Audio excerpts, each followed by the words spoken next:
Hoy es 12 de noviembre del 2014.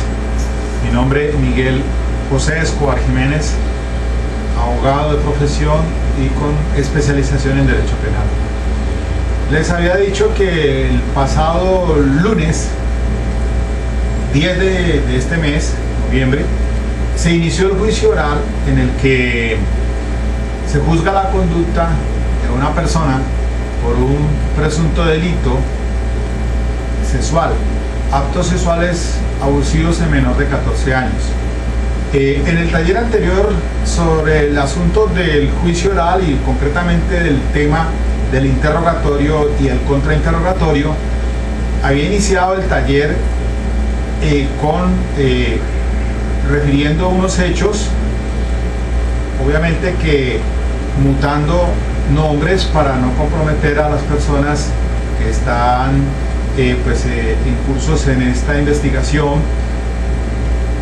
Ahora vamos a hacer paso a paso el desarrollo del juicio oral para que de una manera dinámica entremos a detallar algunos aspectos fundamentales de lo que es el juicio oral.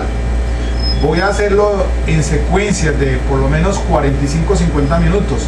Vamos a comenzar hoy con el testimonio de la madre de la menor afectada, víctima.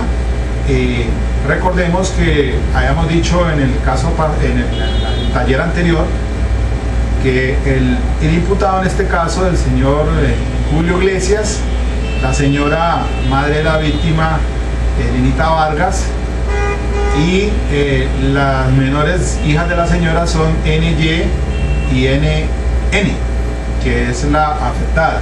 Pues bien, con esa introducción y sentando esas reglas, vamos a hacer lo siguiente. Hoy me voy a referir aquí a estas sentencias que coloqué de la sala de casación penal de la Corte Suprema de Justicia.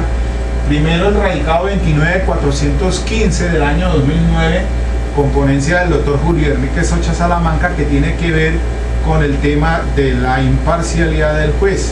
Hasta donde el juez de la causa, en este caso de este radicado, se intrometió haciendo interrogatorios más allá del cabal entendimiento de que señala el artículo 397. Se desbordó completamente, y allí es donde se hace el énfasis de que el sistema acusatorio se deben de separar los actos de investigación de los actos de prueba.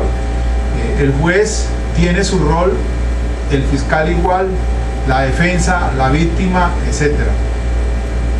Igualmente hago puntual referencia a la sentencia 41-741 de este año 2014 del magistrado Eider Patiño Cabrera sobre el tema del testigo común, lo cual pues se debe desarrollar en la audiencia preparatoria cuando las partes piden el mismo testigo, que es el caso que se me presentó a mí. Entonces hay que concretarlo de que la defensa tiene que ir más allá en su argumentación jurídica a efectos de darle la posibilidad de utilizar el declarante que ha sido ofrecido por parte de la Fiscalía y que lo pueda utilizar. No simplemente decir que yo lo voy a utilizar en caso de que el fiscal se le queden por fuera algunas preguntas. No, tiene que solicitarse y hacerse la argumentación de por qué es que lo va a llevar allá, también ofrecido por la contraparte. La sentencia 32829 del 2010 y la última 37924 del 2014 del doctor, la primera es del doctor Sigifredo Espinosa Pérez, se refieren al tema del testimonio de referencia. Esta última 37924 es del año 2014, es del magistrado Fernando Alberto Castro Caballero, y es el caso en el cual se absolvió a un exteniente oficial de las Fuerzas Armadas, el cual se vio involucrado como coautor en el homicidio de Galán. Fue absuelto precisamente con este argumento de que el testigo de referencia, como un eslabón aparte solo no puede ser tenido en cuenta porque existe una tarifa legal negativa, no puede soportarse una sentencia única y exclusivamente con un testimonio de referencia. Bien, teniendo ya como un preámbulo esto, ahora sí pasemos en materia. Tengo son los audios de cada uno de los testimonios, no tengo los videos, y mejor de todas maneras para esta situación que vamos a analizar aquí, tratando de no comprometer mucho pues obviamente las personas que están en esta investigación. A pesar de que estamos en juicio y es público, pues no hay una limitación con respecto a la ley 1098 del 2006 de que sea un menor, porque no es el infractor no es el que está siendo investigado, sino en este caso que hemos llamado al señor Julio Iglesias, que es un adulto que está detenido y está detenido hace más de un año bajo la sindicación de actos sexuales abusivos en menor de 14 años. Bueno, comencemos entonces con el asunto de la introducción del testigo que ofreció la fiscalía, o sea, la mamá de la víctima. En este caso, escuchemos cómo es que la fiscal empieza el testimonio, a ofrecer el testimonio y a hacer el interrogatorio, recordando las bases del interrogatorio. Quien ofrece el testigo hará preguntas abiertas, le diga cómo, cuándo y dónde, va construyendo lo que le corresponde a su teoría del caso. Si va a interrogar la contraparte en el contrainterrogatorio, entonces se dice siempre que se sugiere que deben de ser preguntas cerradas y no preguntas abiertas, aunque la regla o normativamente, legalmente nos está diciendo de que las preguntas que se hagan en el contrainterrogatorio no las puedan hacer abiertas. Pero como el sistema tiene sus complicaciones, como vamos a escuchar aquí, no es nada fácil cuando estamos en el juicio oral hacer ese tipo de interrogatorios. Ya quien ofrece el testimonio, porque normalmente cuando se hacen preguntas directas pues no tienen tanta complicación como cuando son con el contrainterrogatorio y en el redirecto y el contrainterrogatorio. Aunque hay unas bases allí que se deben tener en cuenta, como que no se pueden hacer preguntas ni sugestivas o sugeridas en el directo, que no pueden hacerse preguntas capciosas y que la contraparte puede oponerse. En este caso puede oponerse, bien sea la contraparte, incluso hasta el Ministerio Público, por aquello pues de que la disposición legal así lo permite. Comencemos entonces y poco a poco vamos haciendo aclaración sobre el tema. Bueno, entonces comencemos. La responsabilidad en la que se configura dentro, puede usted decir la verdad, toda la verdad y la verdad en el presente. Usted si no te va a decir, ¿te va a decir? Sí, señor. ¿Sí van a investigar inocente parentesco en el de ley familiaridad con el diputado? No. Señora fiscal, investiga entonces. Gracias, señoría. Señora María Cristina, usted es tan amable de invitar a la señora juez dónde reside usted. En Pisamos 1, tabela 28, F1, número 123 a 424, barrio Suerte Norte. ¿Cuál es su grado de instrucción? Es decir, hasta qué año estudió. Yo hice todo el bachillerato, hice semestrizado en sistemas. ¿Cuál es su profesión? En este momento soy comerciante. Su estado civil, soltera, tiene hijos, 2 niñas, puede suministrar sus nombres. La primera se llama Fernanda Zapata Hoyos, la segunda Jenny Natalia Mateo, quiero decir sus hijas. Ya cumplió la una 16 y la otra tiene 13. ¿Cómo es su salud mental? Bien, gracias a Dios. Su salud auditiva, ¿cómo es? Oigo bien. Su salud visual, veo bien, solo la más fácil. Señora María Cristina, usted tiene bienes, vehículos, ¿qué? No, yo tengo una casa así, con propiedad con mi mamá. y tenía un carrito, un Renault. Sí, qué carro, el modelo Era un Renaultito 6. ¿De qué color era su carro? Abandonado. ¿Todavía lo tiene? No, perdón, yo lo vendí. Gracias. ¿En qué estado estaba ese carro? Él estaba bien, lo único que tenía dañado era la chapa de la puerta de adelante y yo lo quería dar por mi situación de silla de ruedas. Y usted dice que lo quería adaptar. Sí, adaptar. ¿Y hizo alguna gestión para eso? Sí, ¿Qué hizo? averigué por partes, por ahí por varios sitios, hasta que conocí a la esposa del señor. Y ella me decía que el propio tenía el esposo que era mecánico. ¿Cuál señora conoció? A la esposa del señor. ¿A qué señor se refiere? Al señor que está aquí presente. ¿Cómo se llama esa persona? Bueno, mira que la fiscalía empieza entonces a hacer el interrogatorio de manera directa, presentando primero las bases generales del testimonio, sus datos de ocupación, pues, de la edad, donde vive, sus generales. En este caso, pues entonces se va a hacer énfasis en dos temas fundamentalmente. El del vehículo, un Renault 6, que es en el cual se desenvuelven pues los hechos criminosos que se investigan.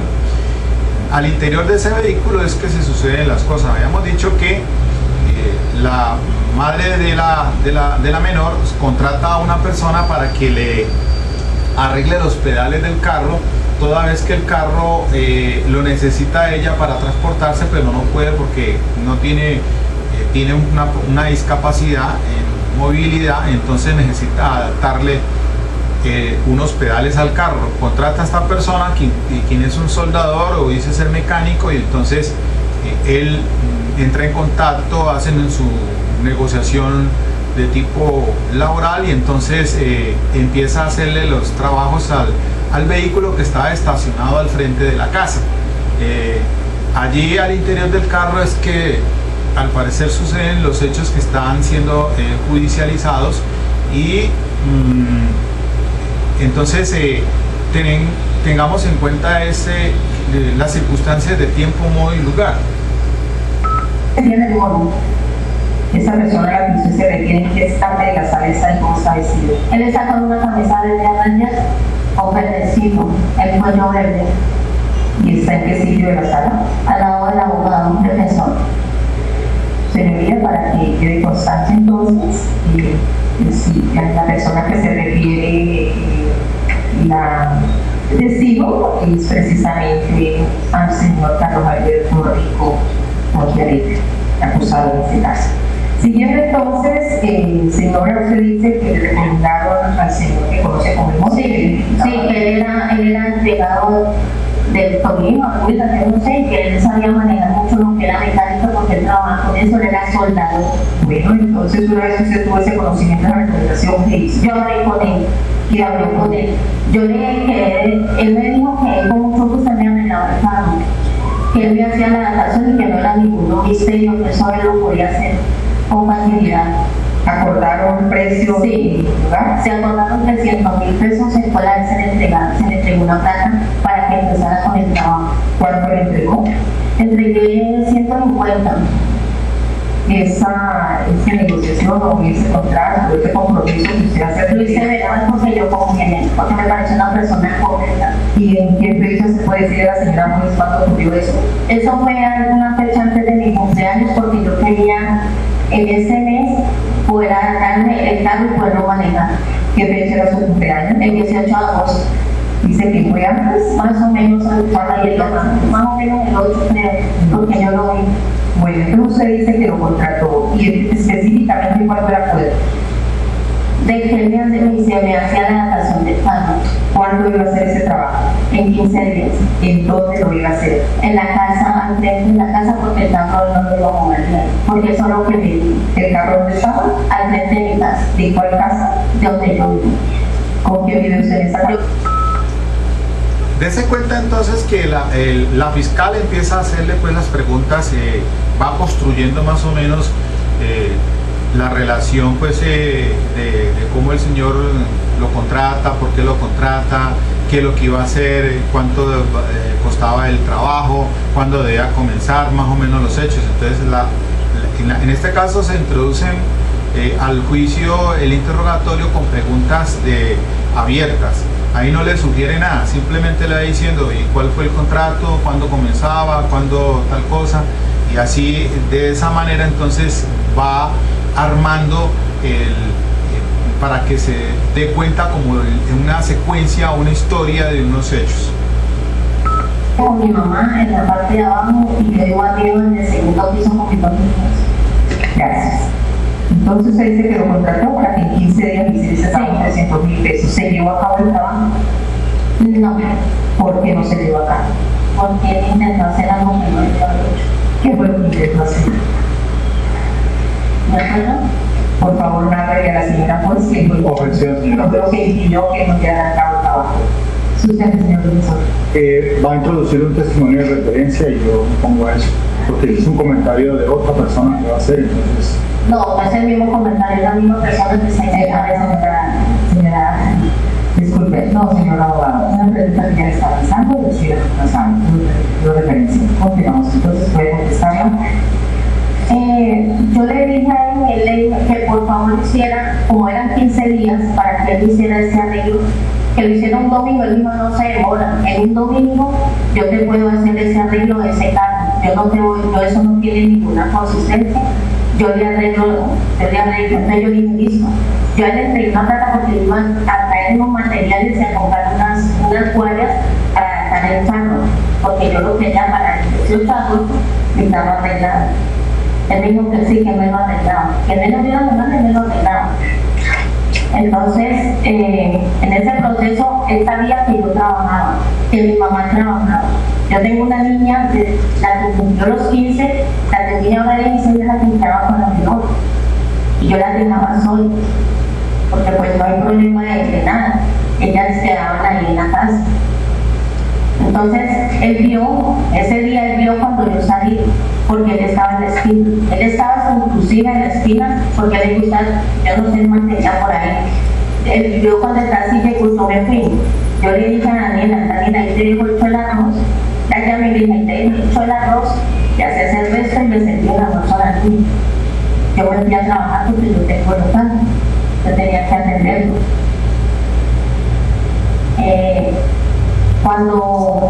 En el momento de los hechos yo no estaba, pero sí cuando Natalia me llamó, me dijo, mamá, usted ya viene. Yo le dije, sí, Natalia, porque yo la sentía ya extraña. Yo le dije, ¿por qué, mami? Y me dijo, mami, porque yo quiero que usted se venga allá. Yo cerré el local y me llegué a la casa. Cuando yo llegué a la casa, yo no vi a la niña. Entonces le dije yo a Daniela, ¿dónde está la niña? Me dijo, no sé, mamá, yo casi no se la había mandado a hacer algo porque pasó. Le dije yo, ¿cómo así? El mismo Andrés, el niño que estaba con ella, me dijo, ¿usted quiere saber dónde está su hija? Venga, la quiero. Cuando de verdad sí pasó, cuando yo llegué ya vi que el tipo estaba agarrado, ya lo tenía la esposa y la niña estaba llorando con la blusita dañada, con la blusita, una blusita de tiras. Y la niña estaba en chanclas y me comentó. Entonces Natalia Lavalle dijo, que pegó a la patrulla y dijo, ¿cómo haces eso? Menos con mi hermanita, porque eso están descarados con una niña. Entonces él decía, no, eso es mentira, eso es cuento. Decía así, él siempre se ha negado las cosas, siempre las ha negado. Gracias, señora María Cristina. Entonces usted indica que encontró a su hija menor y encontró la patrulla. Sí, ya la niña. Ya, escuche por favor, ya detenido. ¿Usted se enteró cuál fue el motivo para que la policía de esta persona capturara? Porque los dos policías que lo tenían a él me comentaron que él era porque había intentado abusar de él. ¿Supo qué clase de abuso fue lo que intentó hacer? Objeción, señora, objeción. Va a introducir un testimonio de referencia de algún asunto que no... Pero usted es la madre de la menor. Sí. Allí me opongo porque cuando la fiscal le pregunta al testigo que le haga un comentario de lo que le informaron, entonces le objeto y le digo no, que no es posible que se entre porque es un comentario de tercero. Es decir, el testimonio de referencia, de acuerdo con esta sentencia, por lo menos esta última 37924 del 2014, pues se ha dicho por la Corte Suprema de Justicia que si por ejemplo en este caso la víctima declara, la menor, ella declara en cámara GESE, las hermanas, ambas, porque la una pues tiene actualmente 16 y la otra tiene 13. Entonces ambas declaran como testimonio directo. De acuerdo con el artículo 402 del Código de Procedimiento Penal, se refiere a que el testigo es el que tiene conocimiento directo de los hechos. Si en este caso sientan a la mamá, en ningún momento, por lo menos en la preparatoria, no quedó que iba a ser como testimonio de referencia en caso tal de que no fuera a ir al juicio o se llevase a la menor a declarar. Entonces, ¿por qué razón permite el juzgado? Y entonces ahí no le doy la razón y seguramente me va a tocar argumentar y decirle que después que desconoce los pronunciamientos de la Corte Suprema de Justicia, por citarle algunos de estos dos más importantes en relación con el tema de la prueba de referencia. Es que el artículo 438 de la ley 906 habla del testimonio de referencia, pero en esos eventos especiales, en los que ya dijo la Corte incluso sobre la cuestión de los eventos similares.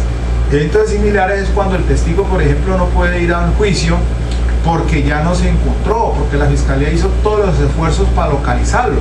Y así fue en un caso donde un extranjero vino y fue objeto lo involucraron y cometieron un delito en contra de él, y el señor le tocó salir del país y después la Fiscalía no lo pudo encontrar. Entonces se introdujeron los testimonios de referencia de los policiales, quienes habían recepcionado una entrevista o una declaración anterior, y con ello entonces entraron a juicio, toda vez que no había sido posible localizar al testigo directo. Entonces, sin embargo, pues se condena así contra esas personas, pero porque existen otros elementos materiales de prueba.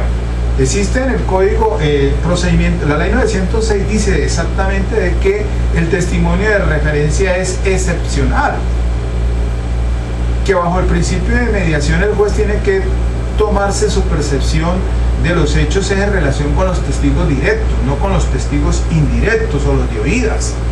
Solamente entrarán a juicio excepcionalmente cuando ya se han agotado todos los recursos y los esfuerzos de la Fiscalía por localizar a esa persona. En este caso también pasa lo mismo, porque en relación con un patrón de conducta de este señor. Entonces, en las labores de vecindario, la policía dice que el señor ya estaba acostumbrado a hacer eso, que tenía conductas depravadas. Entonces aparece una señora diciendo que algo le ha sucedido, pues que le habían dicho improperios o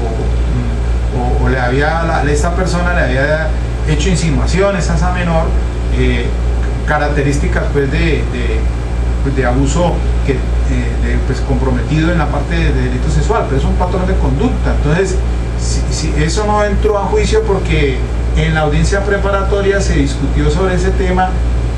Sin embargo, el juzgado permitió que se llegara a juicio, como vamos a ver más adelante con el testimonio de uno de los policías que hizo labores de vecindario y le hizo una entrevista a una persona, pero esa persona no fue a juicio.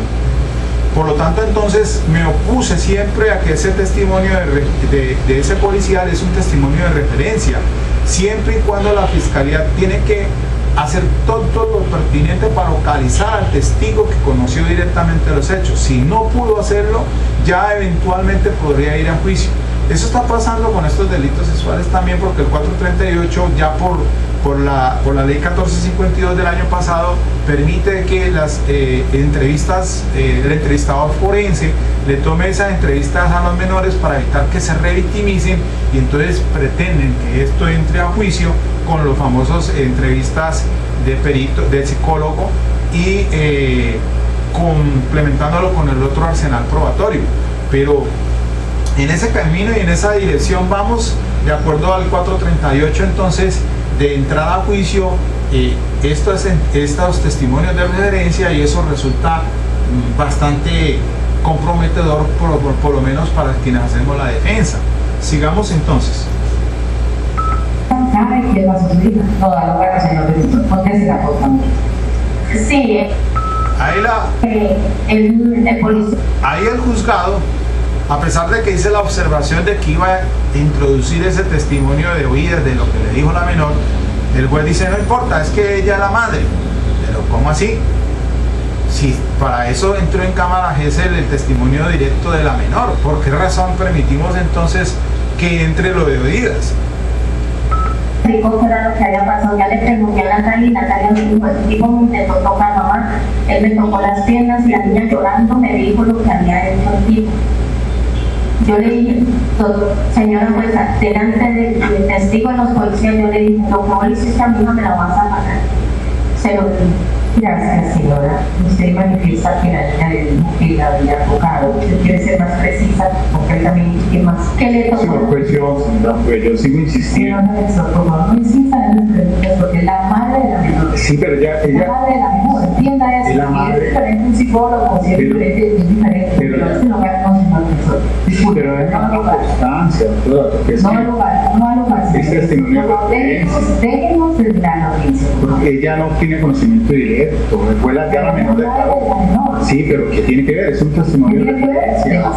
Pero sí, pero la regla dice que es un testimonio de referencia, ella no puede dar un referido de un testimonio que ya se presentó aquí. Sí, ya no le digo, por favor.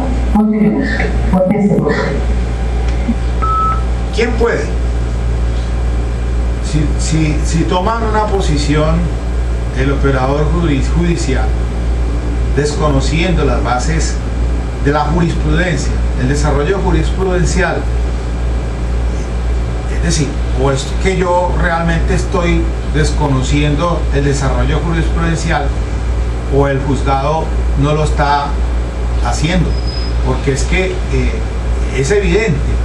Sí, claro, dice que, como dice ahí el funcionario, dice, no, es que fuera de pronto un psicólogo, pero vamos a escuchar más adelante el psicólogo del CTI que hizo la entrevista a la menor. Vamos a escuchar el testimonio de la psicóloga forense de medicina legal que le hizo también otra entrevista. Vamos a escuchar el médico legista que también hace referencia en el anamnesis, o sea, el relato que le da la menor para poder hacer el soporte del estudio clínico. Entonces, además hay otro testimonio de otra psicóloga también del CTI que hizo una entrevista a la hermana mayor. Entonces, ¿cómo? Si cuando llega a ese punto donde el perito va a rendir su testimonio, no podría yo decirles que como me opongo porque es un testimonio de referencia, pues es que esa evaluación que hace, esa entrevista que hace el perito, en ese caso el psicólogo forense o el psicólogo del CTI, y vamos a ver pausadamente ya con más a fondo ese testimonio, pero dejémoslo hasta aquí nomás, porque me interesa el aspecto fundamental del testimonio de referencia. Y así pasa con los policías. El policía, el agente del orden que entra al juicio que no ha sido concretado en la audiencia preparatoria como tal, como un testimonio de referencia para que entre a juicio. Eso tuvo que haberse quedado depurado en la audiencia preparatoria. Si a la audiencia preparatoria llega la fiscal y dice, es que no pude encontrar al menor, no pude encontrar a la señora que declara en el vecindario tal cosa, entonces ahora sí yo puedo, señora fiscal, él puede decir, o el fiscal puede decir, sí, efectivamente deje que entre a juicio bajo este argumento, porque el testimonio no se encontró, porque el testigo se desapareció, porque etcétera, etcétera. 438 de la ley 906 lo soporta y así es posible que entre a juicio, pero es que el juez tiene que evaluar las situaciones con base en los testimonios directos que se tienen de los que han tenido y han percibido los hechos directamente. Entonces ahí sí planteo una discusión sobre ese punto. La niña me comenta que el señor le tocó las piernas y le hizo un seno. Esa fue la rabia que a mí me dio. Por eso fue que yo me le di encima. Porque de todas maneras, yo soy una persona que yo confío en ella. Gracias, señora. De esa misma manera, usted se enteró en qué sitio exacto había ocurrido eso. Sí, en el carro. ¿En qué parte del carro? Al frente de mi casa, dentro del carro. Y ese carro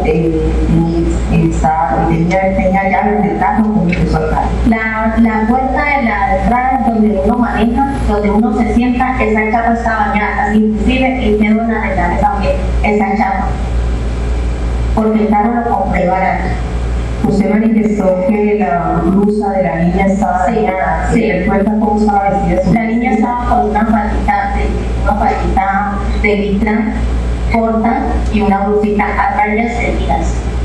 ¿En qué parte estaba dañada la blusa? Por el lado de le tocó que fue la parte del segundo. No me acuerdo bien, pero sí estaba rasgada la blusa. Una vez que usted se entera de lo que había sucedido con su hija, ¿usted qué hizo? Todo lo que hice, ¿A dónde se dirigió? primero que todo, me iba de encima a acabar con él. La segunda me fui con él en la patrulla a hacer todo el procedimiento que se requirió para el caso. ¿Qué procedimientos? Llevarlo a poner el denuncio, después me llevaron a poner a la niña ante el médico. Ya la metieron a Carlos Olmes, de ahí Carlos Olmes me dijo que como ella tenía esa que tiene el peso, no, si no, ya tiene el seguro, porque el papá le está pagando ahí del seguro. Entonces la llevaron a la clínica de los Andes, ahí ya la trasladaron para allá, porque ella tenía como la peligran allá. Los policías estuvieron conmigo en todo momento. Yo hice todo el procedimiento de la denuncia y todo eso, como me lo pidieron a mí. Gracias, señor. Usted dice que ese día que ocurrieron los hechos, usted vio al señor a quien había contratado para arreglar su carro. ¿En qué sitio exacto donde se vio?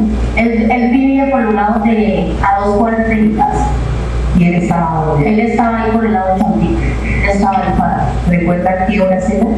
Cuando yo salía eran las 10:30, porque yo siempre salgo a las 10:30, siempre me voy a trabajar el sábado. 10:30 de qué? De la mañana. 10:30 de la mañana. Usted manifiesta que ya había contratado a esa persona, Sí. que iba a arreglarle su carro. ¿Hacía un día específico que iba a ir a arreglar el carro? ¿Por Un domingo. Un momento. ¿Y este día que ocurrieron los hechos, qué día era? Era entre semana y no teníamos que ir entre semana. ¿Por qué usted había fijado el domingo para hacer? Porque esos días son los días de descanso y yo estoy ahí en la casa. ¿Usted tenía algún tipo de relación, aparte de conocer a ese señor, tenía alguna relación con él?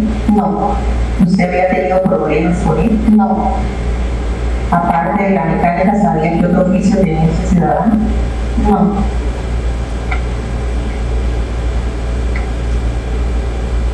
¿Cómo era el comportamiento de su hija MH antes de suceder los hechos? Alegre. La niña me cambió mucho después de este caso. ¿Qué clase de cambios ha dado su hija? Objeción, pues. Susténtela. Está introduciendo un concepto que no le corresponde a ella porque ella no es perito para una opinión. Pero es la madre de la menor, no el profesor. No estábamos en un concepto clínico, ni médico, ni psicológico, solamente de comportamiento. Bueno, es una pregunta de opinión de la persona. No es de opinión tampoco. Hágalo para que usted se la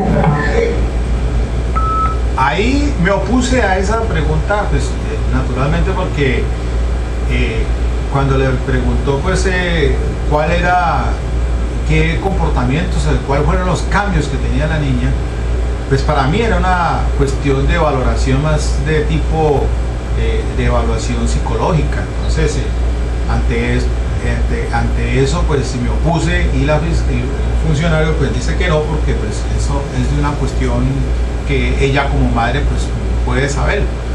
Puede que sí, como puede que no. Cambió mucho. Mi niña se ha vuelto muy reactiva. Ya no ha vuelto a salir, ya no volvió a confiar en nadie. Es tan fácil que ella estaba estudiando y ha bajado mucho la educación. Eso no fue fácil para ella. Gracias. No más preguntas. No más preguntas, sí, señor. Señor profesor, vamos a interrogar. Sí, señora, pues. Aquí entonces entro yo en el contrainterrogatorio, pero hago la siguiente precisión. En la audiencia preparatoria, con esta figura del testigo común, como ya después del descubrimiento probatorio me doy cuenta de las circunstancias de tiempo, modo y lugar. Había tomado una foto del lugar que enfocándola hacia el sitio donde estaba el vehículo parqueado al frente de la casa y en sus alrededores. Los hechos suceden aproximadamente a las 5 de la tarde. La captura se hace a las 6. Cuando la señora llega, ya habían capturado a la persona y la tenían subida a la patrulla. Entonces, para mí era importante determinar todas las circunstancias de tiempo y modo y lugar, porque fíjese que la fiscal pues sí hace el interrogatorio, pero mentalmente el funcionario ni idea tiene de las circunstancias temporoespaciales para establecer por lo menos generar una duda por parte de la defensa, porque es que el arsenal probatorio que se tiene aquí, se tiene no solamente el testimonio de la víctima, sino de la hermana, de la mamá, se tiene el testimonio del médico forense, se tiene el testimonio del psicólogo del CTI, se tiene el psicólogo de la medicina legal, se tiene otro psicólogo del CTI, se tiene el policía captor, se tiene el policía de actos urgentes, se tiene el policía investigador de actos en relación con el vecindario. Es decir, son como 10 testimonios. ¿Qué tiene la defensa? Solamente una fotografía que la hice valer en la preparatoria, y eso casi me la excluyen, toda vez que esa fotografía era con la finalidad de ampliar o graficar el testimonio.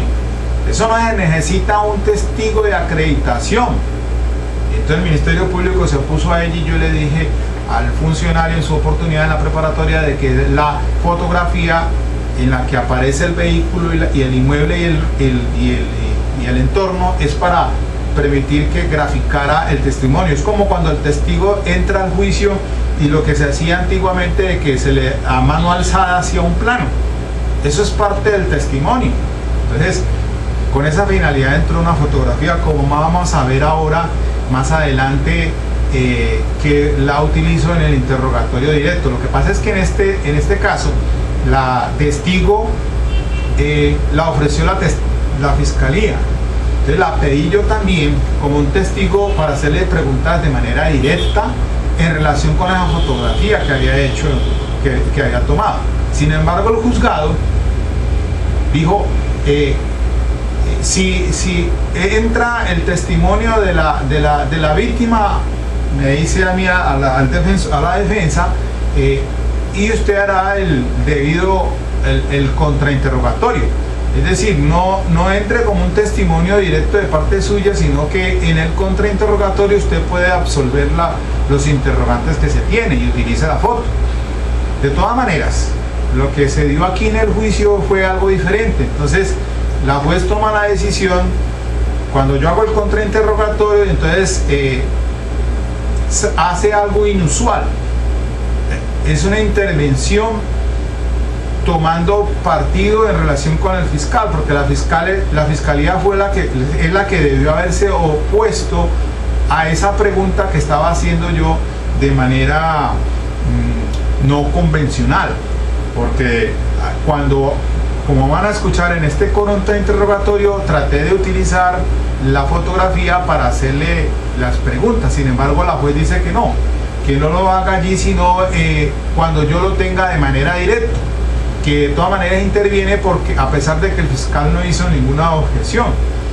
Pues me parece a mí que en ese punto comete un hierro el funcionario,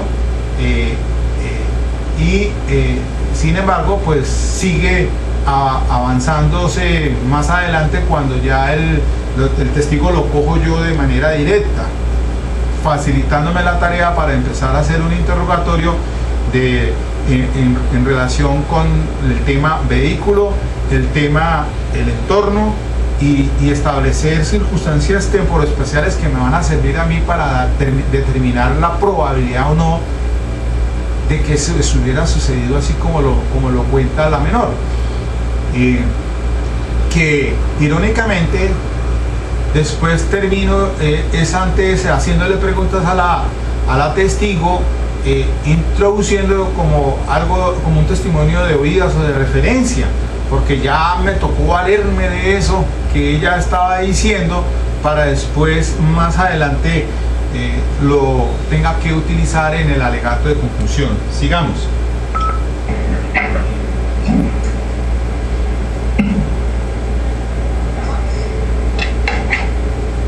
Usted ha dicho que, aparte de mecánico, informan en esta audiencia que el señor era soldador, ¿cierto? ¿A usted le ha hecho algún arreglo en días anteriores en relación con soldadura? No, pero por eso fue recomendado, porque él no sabía supuestamente nada de mecánica, pero como él era soldador, así se presentó. Y así nos suena con la casa, como un soldador. Fueron preguntas abiertas. No es lo usual lo que uno debe hacer en relación con las preguntas en el contrainterrogatorio. No le diga cómo y cuándo.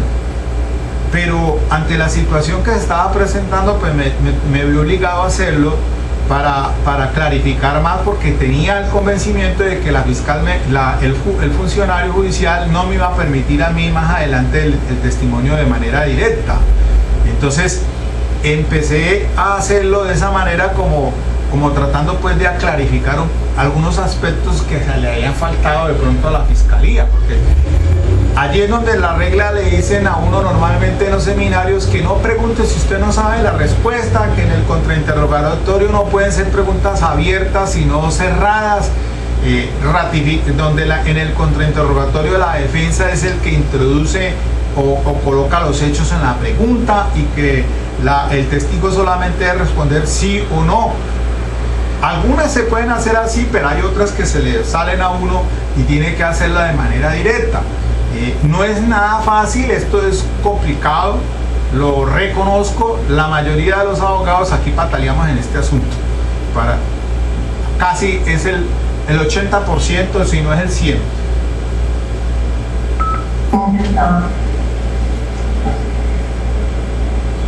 Usted dice que dejó el carro donde retiramos los hechos específicos en relación con el tema del carro. ¿Por qué hago eso? Cuando usted pregunte, empiece a trabajar temas específicos, porque la pertinencia es hechos específicos, hechos objeto del juicio, pertinencia en cuanto al tema de lo que preguntó la fiscalía. Aquí van a darse cuenta que la fiscal por ningún lado objetó. No sé si era porque lo desconocía o porque estaba permitiendo de que yo le aclarara algunas cosas, pero lo usual es que objete la fiscalía oponiéndose a ese tipo de preguntas. Ahora, primero que todo, pues lo que fue preguntado en el directo es sobre eso, que esos temas son el objeto del contrainterrogatorio. Entonces, cuando pregunte, comience diciendo el tema del carro, después van a ver el tema de la blusa, el tema del entorno. Bueno, ese carro dice que tenía puerta y la chapa estaba dañada del lado del conductor, sí, ¿verdad? Sí. Es decir, el carro en términos generales es un carro, un Renault 6, ¿se usted refiere? No era nuevo, era el segundo. Déjame yo terminar la pregunta. Usted ha dicho que es un carro Renault 6 viejo, que tiene el carro, está dañada la chapa de la puerta del conductor, ¿verdad? El resto del carro, ¿en qué condiciones está? Bien. Para ingresar al vehículo, ¿necesitaba algún tipo de llave para entrar al vehículo del señor aquí presente? No. Es decir, podía ingresar al vehículo perdón, déjeme terminar la pregunta. Allí hay una situación, el testigo a veces se le adelanta a uno a responderle, ni siquiera le había hecho la pregunta y ya estaba respondiendo. Eso hay que manejar el control de las cosas. Unas preguntas llevadas en secuencia, y miren ustedes que de pronto hubo una pregunta donde sí fue cerrada, no fue una pregunta abierta. Usted ha dicho que el carro es un carrito el cual tenía la puerta del conductor dañada. aquí hago énfasis es en que la señora había dicho que según lo que le manifestó la hija es que le había encerrado el señor en el carro. Eso lo dijo fue en la denuncia. Sin embargo, la fiscal esa denuncia no es como cuando se hacen las entrevistas, perdón.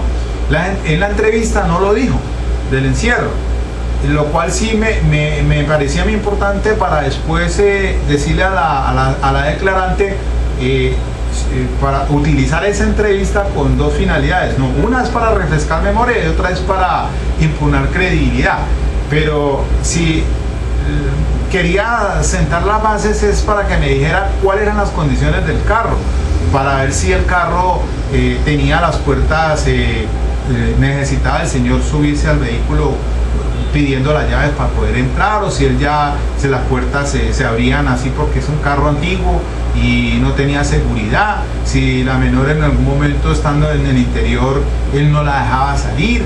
Eso vamos a verlo más adelante porque quiero decir todo el entorno que me parece a mí de vital importancia, de los testigos que de pronto estaban ahí aledaños, que van a escuchar a un menor que estaba allí presente también cerca, una señora de unos minutos, un puesto de minutos que deja al lado de la casa. Son testigos de los cuales no aparecieron por ningún lado o no se llevaron a juicio de lo posiblemente que pudieron haberse dado cuenta. Entonces era establecer la hora de los hechos, el vehículo, si hubo más testigos que pudieran haber presenciado los hechos, la misma hermana que estaba en el segundo piso. Bueno, puede ingresar al vehículo en cualquier momento, hacer su labor propia para la cual usted le había encomendado. Sí, porque él sabía.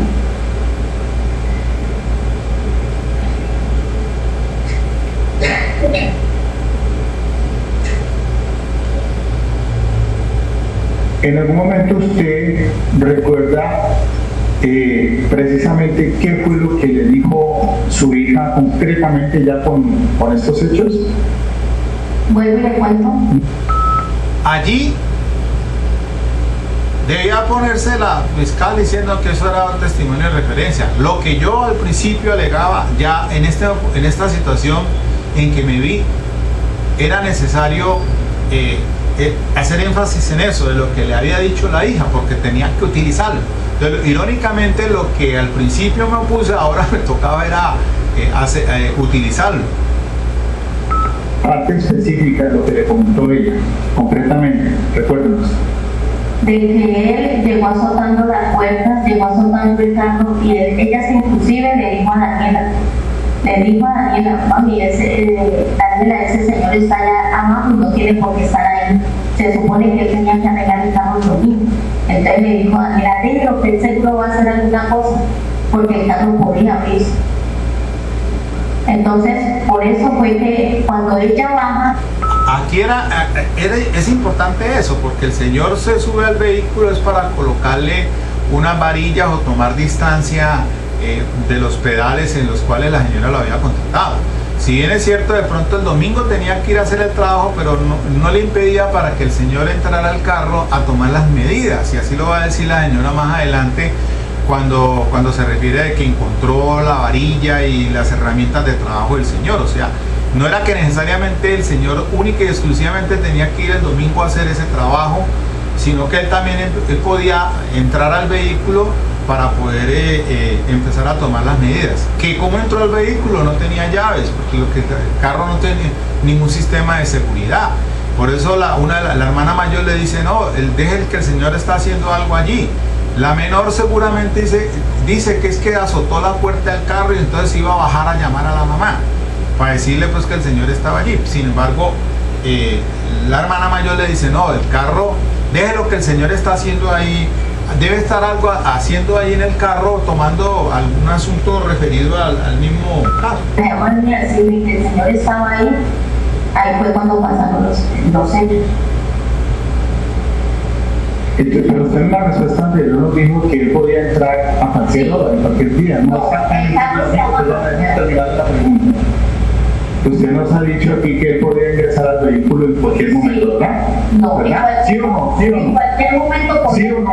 Sí lo vi, pero él no tenía... Sí o no, gracias, no más. esa es una cuestión de pregunta cerrada. Usted ha dicho que el señor podía entrar al carro en cualquier momento, ¿sí o no? No permita que el testigo le amplíe más las cosas. Sí, limítese a responder lo que le dicen, sí o no.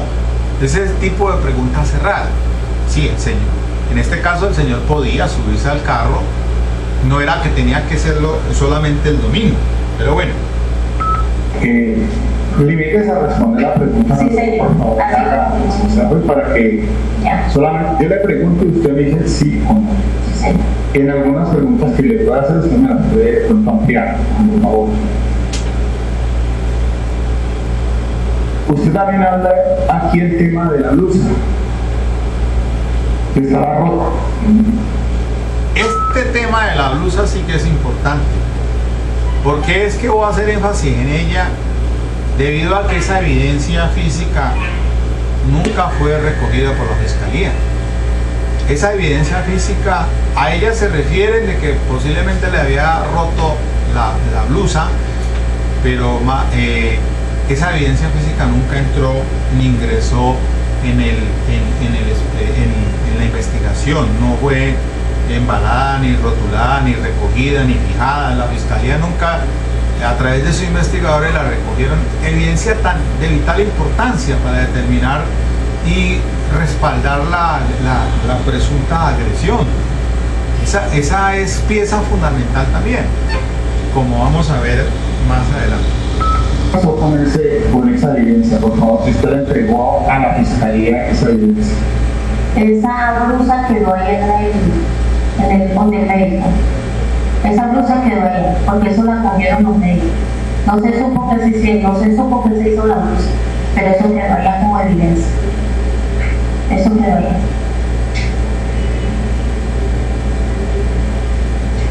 O sea, el tema relacionado con la forma en que agredió sexualmente a su hija. Se ha dicho que le rompió la blusa para acceder a ella. ¿Sí? ¿Es cierto eso? Sí, yo la vi. Porque ella la tenía puesta cuando lo hizo comprar. Bien, gracias. El tema del asunto de la ubicación del vehículo, ¿usted me entiende? La cuestión de la agresión es que le hizo tocamientos, o sea, le tocó la pierna, después el ombligo y al parecer por debajo de la blusa le tocó y le besó un seno. Hasta eso fue todo. Única y exclusivamente actos sexuales abusivos en menores de 14 años. No hubo ni intentos ni tocamientos de partes genitales, eso es claro. Solamente le tocó y le besó un seno. Parqueado al frente de su casa, de su casa, ¿verdad? El tema del carro.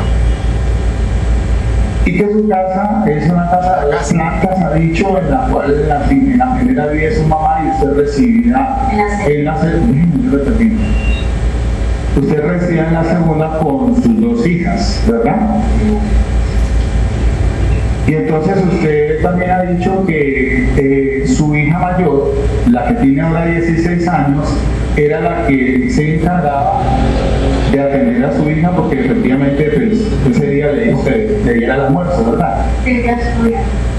No, respondan, ¿sí o no? Sí. Es decir que su hija mayor estaba a cargo o ella tenía que responderle por su hija menor, ¿verdad? ¿Sí o no? Sí, digamos lo que sí. Pero una niña... No me pregunto. Solamente sí o no, por favor. A lo que yo le pregunto. Limitando la respuesta. Su casa, ubicada en este vecindario, ¿hay aquí algún puesto de venta de minutos de celulares? Sí, señora, enseguida. A una casa de señora. ¿Quién es la señora Beatriz? ¿A usted le suena ese nombre? Sí, ya me ¿Quién es esa señora? La señora que me tengo. ¿Y ese punto de venta de los 20 minutos, a cuánto más o menos de distancia está el vehículo? A 2 casas de mi casa. Se ha hablado de un joven Andrés. ¿Quién es ese joven? El muchacho que acompañó a mi niña en ese tiempo, en el momento. Él pudo pudo darse cuenta, o sea, y lo enteró de lo sucedido al interior del carro? No, porque la hora que pasó los hechos no era la hora para que la gente estuviera en la calle. Eso no es tanto así, de decir pues obviamente que no era hora para que estuviera la gente en la calle. Pero ahí estoy determinando, porque si el joven de nombre Andrés fue el que acompañó a la menor hasta la estación de policía, y después fue el mismo joven que acompañó a la mamá hasta el lugar donde habían aprehendido a mi cliente, entonces que el joven sí estaba presente allí y estaba en la casa donde venden los minutos, porque ahí hay un amiguito que tiene. Entonces son dos testigos, Andrés y un menor de edad, y la señora dueña de la casa donde venden los minutos de celular. De cómo entonces sí había más personas allí presentes. Es decir, eso no estaba solo, porque por la hora en que sucedieron los hechos, 5 de la tarde más o menos, ya había gente en la calle, porque eso es un sitio pues público, donde debo de entrar a determinar las circunstancias que rodearon. ¿Y se supo a qué hora fueron los hechos? Sí. ¿Se supo? Díganme, ¿a qué hora fueron los hechos? Va llegando tipo de la calle. ¿Cree o no está segura? Sí. O sea, no está seguro. No, pero sé, porque la fecha más o menos la hora en la que no hay nadie por ahí. ¿Eso supone usted? Es suposición suya, no está seguro.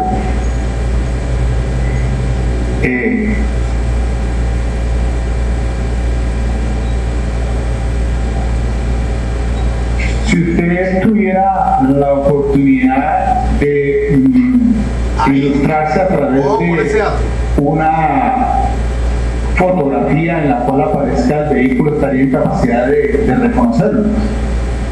¿Cómo no va a conocer mi carro? Si lo compré con Sí lo podría reconocer. Sí, lo compré de conocer. Señora, pues entonces solicito por favor. Aunque la fiscalía no se opone a esas situaciones, eso no está dentro del director de la fiscalía. Eso usted puede hacerlo cuando usted va a interrogar a la fiscalía, solicitó para interrogar al testigo. Señora jueza, acuérdese que usted dijo que en caso de no hacer la fiscalía era por eso, sí, recuerden que primero vamos con un interrogatorio, un interrogatorio, un predilecto, no hemos terminado. Eso nos dijo está como testigo de la fiscalía. Después ella tiene que atenerse a su interrogatorio. Ah, pero recordando que usted me accedió a que yo le haga preguntas directas. Claro. Bueno, listo, es que revisando mis documentos decía, y dijo usted textualmente que yo... Señor defensor, disculpe, estamos con el contrainterrogatorio de la fiscalía. Disculpe, lo parece que básicamente es extraño, porque sería un abogado hace ya hace tiempo a estas cosas. Primero estamos en contrainterrogatorio de la testigo de la fiscalía en ese momento. Ya lo podemos hacer, nosotros estamos hablando con esto. Primero estamos en contra. La fiscalía no se está oponiendo, pero yo sí no voy a poner porque sí, las situaciones son, ella contestó una fotografía que se quiere utilizar. Primero tiene que ser necesario el contrainterrogatorio de la fiscalía para poder hacer el predilecto. Todavía no es un testigo en ese momento. Gracias por la observación. Le pregunto a la señora. Bien, de las cosas que pasan en estos juicios, hay que tener mucha calma ante todo, serenidad, hay que ser muy tranquilos. De pronto, más adelante, cuando examinemos el testimonio que hago de manera directa, ahí se da cuenta uno que a veces la gente pues, se descompone, se salen de la ropa, los testigos, pero hay que ser muy controlados en ese punto y a llevar una secuencia de las cosas con serenidad. Y eso el mensaje es para todo el mundo. Y uno no puede descomponerse, porque pierde entonces la concentración. Está bien que, como dije al inicio, no objetó la fiscal, pero el funcionario tomó partido en el asunto y hace esa posición. Pues está bien, eso es cierto. Efectivamente, en el contrainterrogatorio pues hay una dinámica, y después iba el redirecto y después el recontrainterrogatorio. Pero bueno, igual lo dijo ella, pues que yo iba a utilizarlo de manera directa, pues no me hubiera puesto en tanto trabajo en este contrainterrogatorio, y más me hubiera hecho esperado pues a tener el interrogatorio de manera directa, que es lo que necesitaba para ahondar más en el asunto. Por la cuestión del tiempo, dejemos hasta aquí. Vamos a seguir y a continuar con mi testimonio directo, y vamos para que examinemos esta dinámica y esa sucesión de hechos en el juicio oral como se dieron. Con estos testigos, primero que todo por el testigo, en este caso la madre, después vamos a ver los de los peritos, que eso también es muy importante en el interrogatorio y el contrainterrogatorio, y nos vamos a dar idea o vamos a llevar con esta casuística, porque digo yo que siempre digo, la experiencia repetida es la que le da a uno el conocimiento. Solamente los hechos repetitivos usted va adquiriendo la experiencia, los hechos repetidos, eso es como todo. En este sistema pasa algo igual. Es decir, solamente cuando nos toca estar dentro de la faena es que aprendemos a torear. De lo contrario, la teoría sí, es como lo que, recordando a Sivananda, el gurú hindú, una onza de experiencia vale más que una tonelada de teoría. Muchas gracias, amigos, y hasta otra sesión que podamos hacer.